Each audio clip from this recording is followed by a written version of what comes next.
We look forward to the time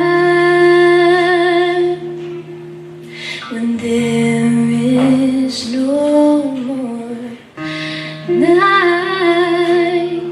when your people can come out of hiding, when your people can't stop all the fighting,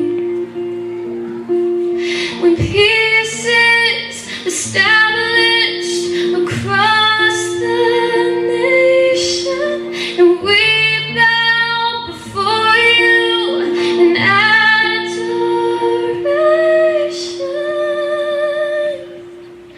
at the New Jerusalem, when the war is done, when the world is new, the tribes are one, the New Jerusalem, that's where we'll be, just worshiping the King of Kings, the God of all.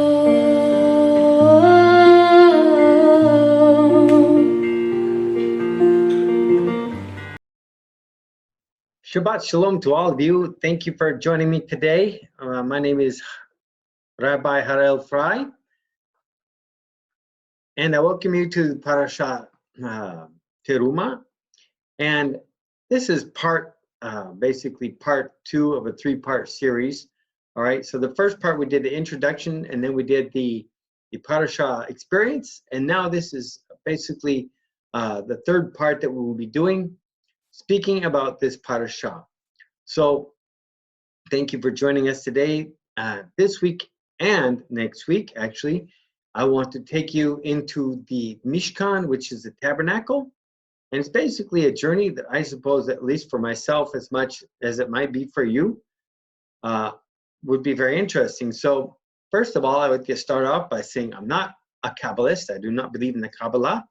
But I think if you pay attention to the words of the Kabbalistic text, it can lead you to a brink of some fascinating, interesting ideas, and that are, for lack of a better word, I'm going to describe as incredible. Okay, so you can make up your own mind, I suppose, when you hear it.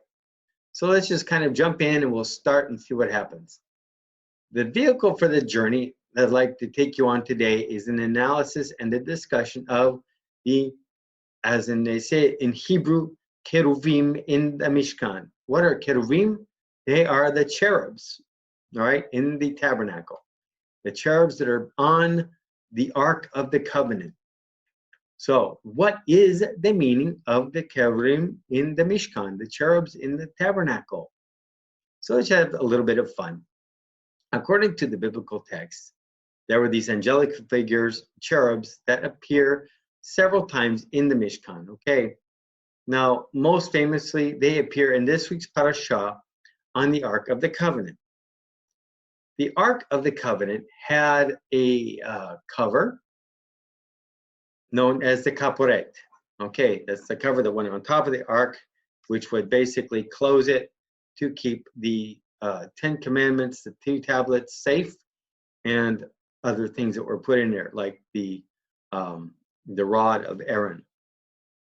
It was a solid gold cover, and it was made out of one piece of gold. Okay, they were supposed to be fashioned, these angelical image of these 2 Keruvim or cherubs, almost like children. Okay, with their wings arching out towards one another, providing kind of a sheltering presence over the ark itself. It was from between these 2 Keruvim that the voice of God would speak to Moses once the tabernacle was constructed.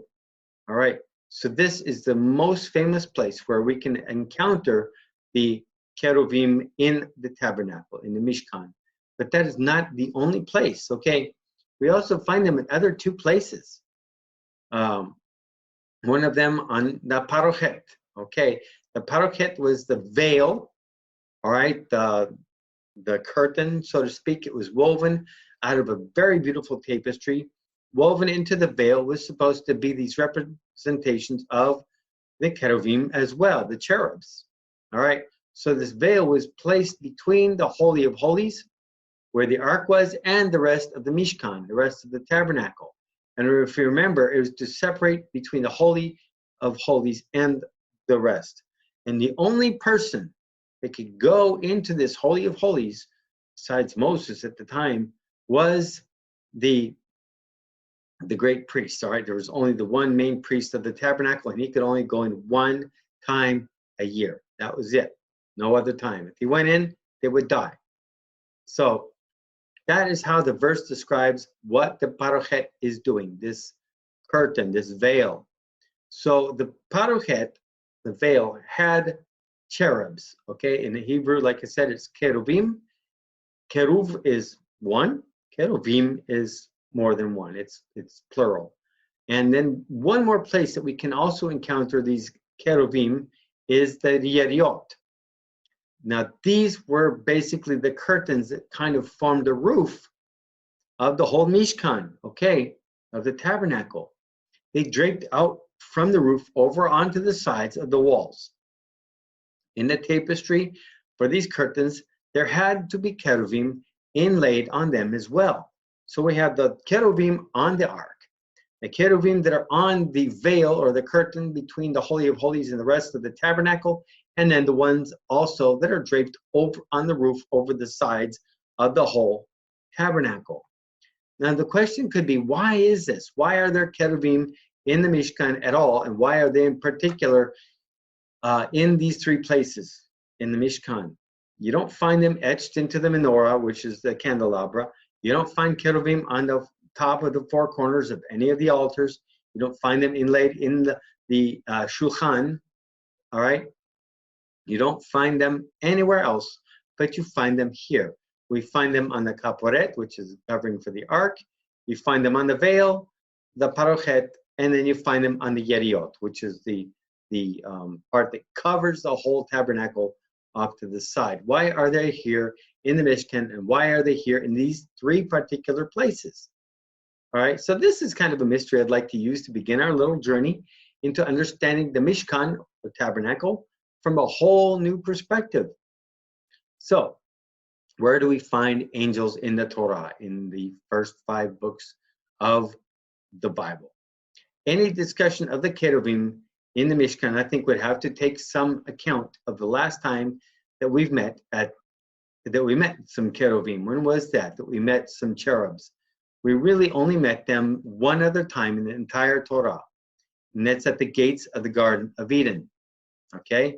What were they doing there? They were there to keep Adam and Eve and any other human being from entering the garden ever again, so that they could not eat from the tree of life. All right, at least until the great flood came, and then obviously they didn't need to be there anymore. So when God decides to banish Adam and Eve from the Garden of Eden, never to return, he sets up 2 cherubs, kerubim, with a flaming double-edged sword to guard back the way towards the tree of life, like I said, to make sure Adam and Eve or nobody ever returns again. It would seem that in some way that there must be a connection between these 2 cherubs at the gates of Eden and the cherubs here in the Mishkan. Okay, because there's 2 at the gates of Eden, and there are 2 on the Ark of the Covenant. I find this pretty interesting. In addition, another thing to keep in mind is the contrast between these 2 sets of cherubs. The first ones are holding the flaming double-edged sword. They're the real guys, and we could say maybe in flesh and blood. I don't know if they are or not, but they're there physically. There's no sword being held by the cherubs on the Mishkan, on the ark, or in the Mishkan, in the whole tabernacle even. So what do we make of this? Okay, so now to help us understand all of this, I want to take you back to an idea that I introduced in Parasha Vayachel. If you haven't seen the video, I'd recommend you take a look. It's actually a really cool, let's say, parasha. I really like it. It's really a very simple yet elegant idea. What are we really doing when we create this tabernacle, this Mishkan? We are emulating God. Our man was created to emulate God, He was made as B'Tselem Elohim, in the image of the Almighty, in the image of God, in the image of the Creator. But what does it mean to create like God created? Well, let's ask, what did God create? Obviously, we can't just speak and something forms. Now, our mouth does have power, mind you. It does say that in the Bible. And we can speak things into existence in our lives, whether failure or success. Okay, that's different. But we're talking about actually physically creating something. God made a world for us, a universe for us. God carved out a little bit of everything and made a little apartment, especially specifically for us. All right, the Mishkan. God lives in the world beyond our own, obviously, and a world beyond space and time, and some world that we can't even understand as a human being.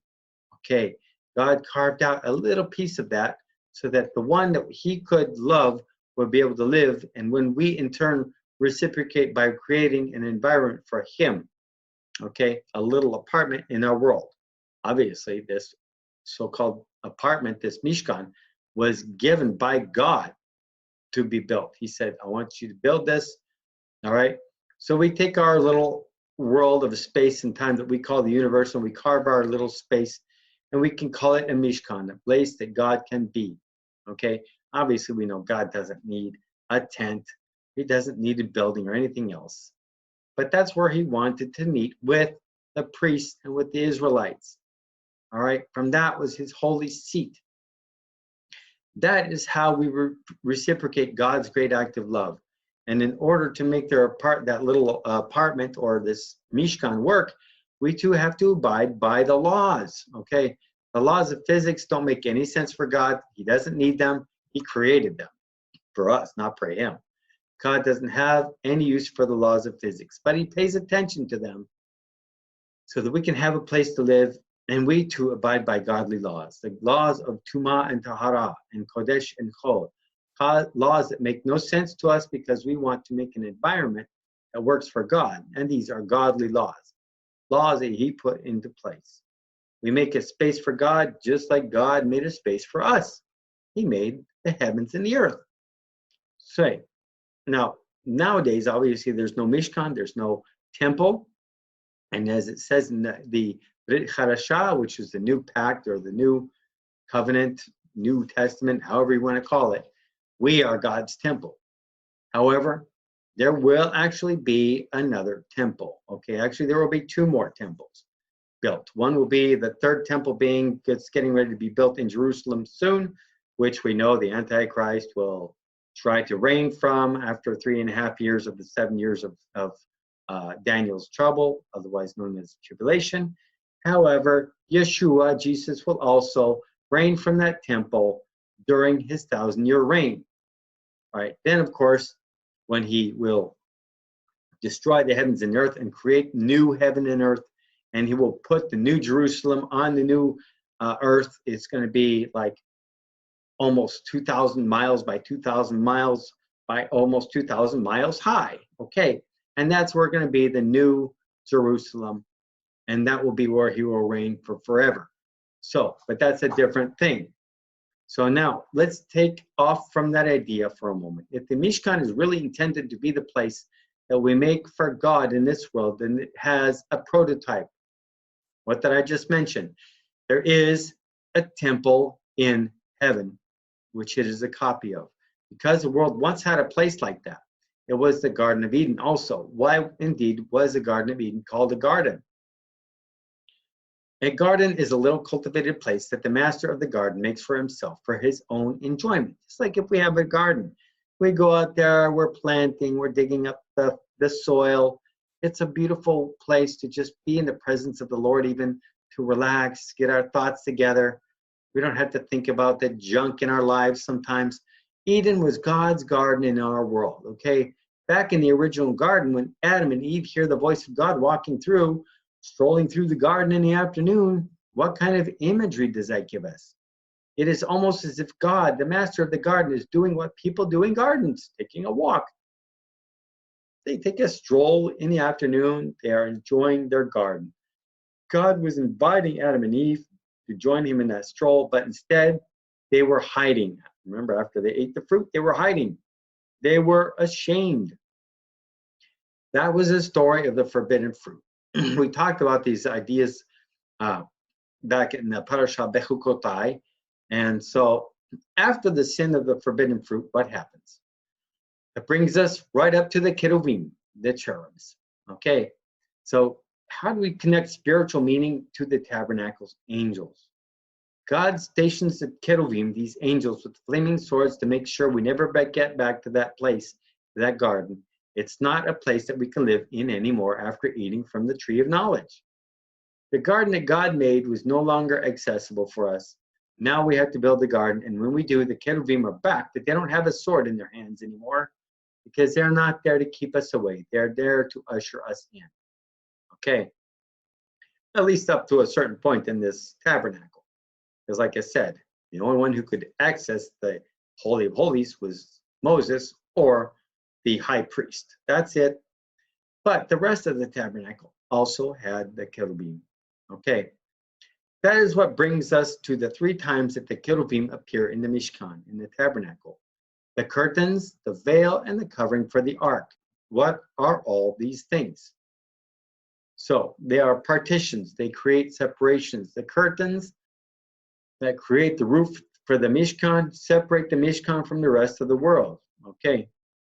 The parochet, the curtain, separates the Holy of Holies, this from the rest of the Mishkan.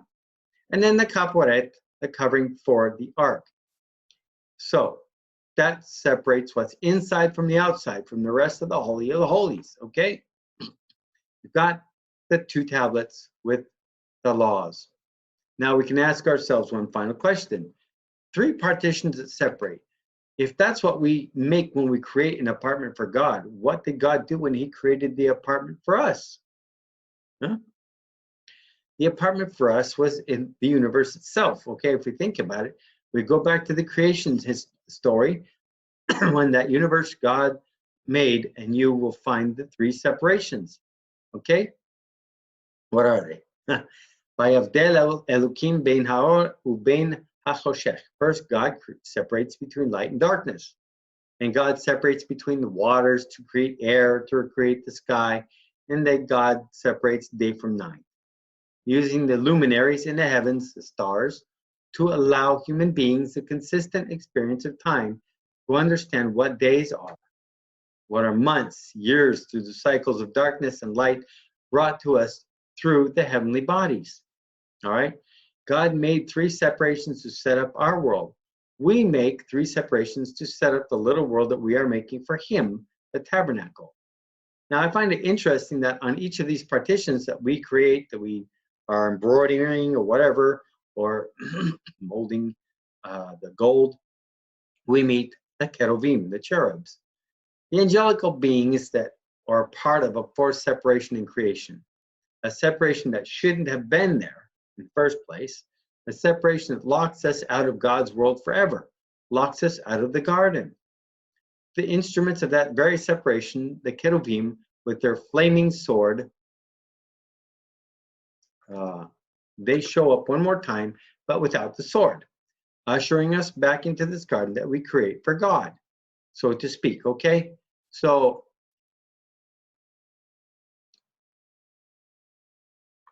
the Keruvim bring us through the partitions. From one separation, the curtains, to the other, the parochet to the kaporet, where we finally encounter the voice of God itself.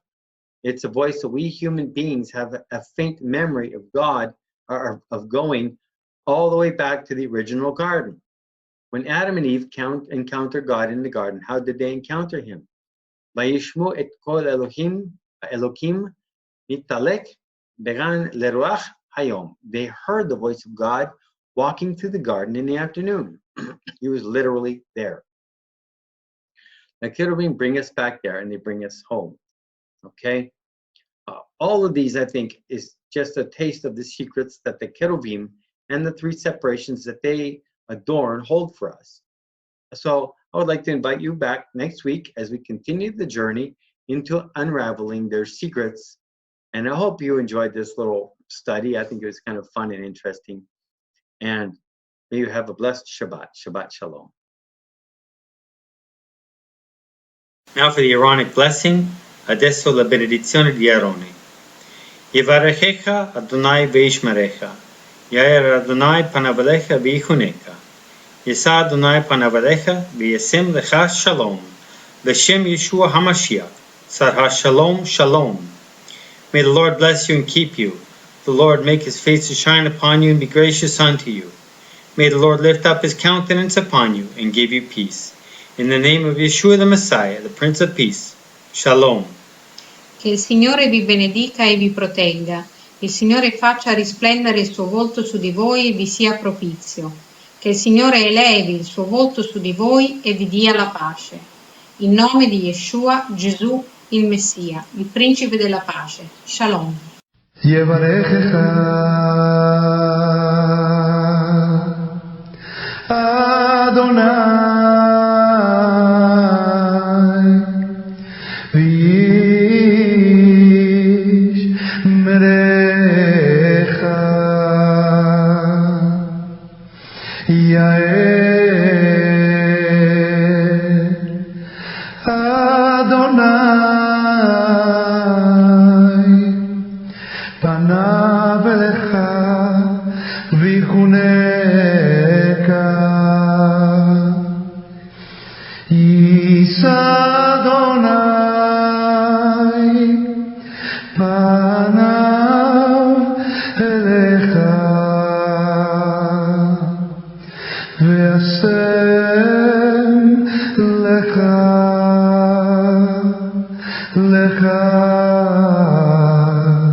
May the Lord bless you and keep you.